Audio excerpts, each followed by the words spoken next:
नहमदहू व नसल्ली अला रसूल करीम।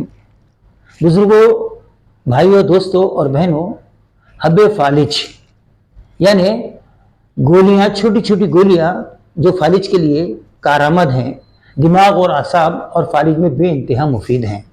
इंशाअल्लाह ताला आखिर तक अगर इसको आप सुनने का हक अदा कर देंगे तो अल्लाह पाक इस पर आपको फ़ायदा उठाने की भी तौफीक अता फरमा देंगे। कुचलों को मट्टी के तवे पर भूनें। जब कुचले गुलाबी हो जाएं तो बारीक पीस लें और फिर उसके हम वज़न हुरमुल, जिसको अस्फन भी कहते हैं, हम वज़न मिलाकर इसके हब्बे नखूत बना लें। हब्बे नखूत क्या है? बेरी के छोटे बेर के अंदर की जो गुठली होती है उसको नखूत बोलते हैं। उसके बराबर की गोलियां बना ली जाए।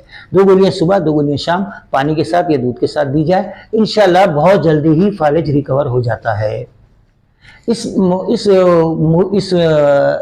नुस्खे को आप अगर इसको गौर से सुनकर और किसी अच्छे मौलिस से, मुस्तनद तबीब से इसके ऊपर मशवरा कर कर और ऐसे पंसारी से जो तजुर्बाकार हो, इस कुचलों को लेकर जो असली हों और ताज़ा हों, अगर इनको लेकर और इनको बनाएंगे तो इंशाअल्लाह ताला आपको और भी इसके अंदर तजर्बा हासिल होगा और इसके अंदर और भी आपको फ़ायदे हासिल होंगे।